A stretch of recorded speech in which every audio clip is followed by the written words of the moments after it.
Hello everyone, how are you doing? This is MD Tech here with another quick tutorial. In today's tutorial I'm going to show you guys how to resolve the DCOM 1084 error you might be getting on your Windows computer. So DCOM stands for Distributed Component Object Model. So basically it will allow COM objects to communicate with one another within the Windows operating environment. So we're going to go over a few different ways on how to hopefully resolve it. So just keep in mind a lot of this might have to do with corrupt system files and operating system components. So what I'm showing in this tutorial isn't necessarily guaranteed to work and fix everybody's problems, but it's definitely a good first step. So we're going to go ahead and start by opening up the Start menu. Just have to click on the Start button one time. Type in Device Manager. Device Manager should come back with Device Manager here. Left click on that one time.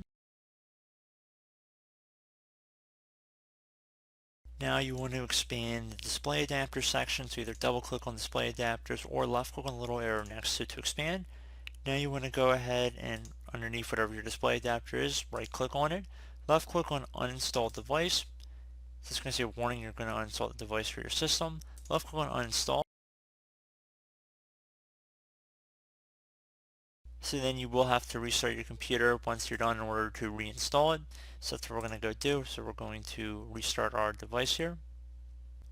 Okay, so once that is done, I would go ahead and suggest trying to see if you can resolve the problem if you're not getting the error anymore. So if you're still getting the error, I'm going to show you guys one more thing about how you can go about trying to fix it, and that'd be to run a system file checker utility. So we're going to jump into that and start by opening up the Start menu again. Left click on it one time, type in CMD. Best match should come back with command prompt. You want to right click on it and then left click on Run as Administrator.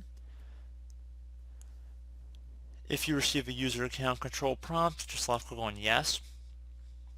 Now at this point you should type in SFC space / scan now. Scan now should all be one word attached to that /. So again, SFC space / scan now exactly appears on my screen. Then you want to hit enter.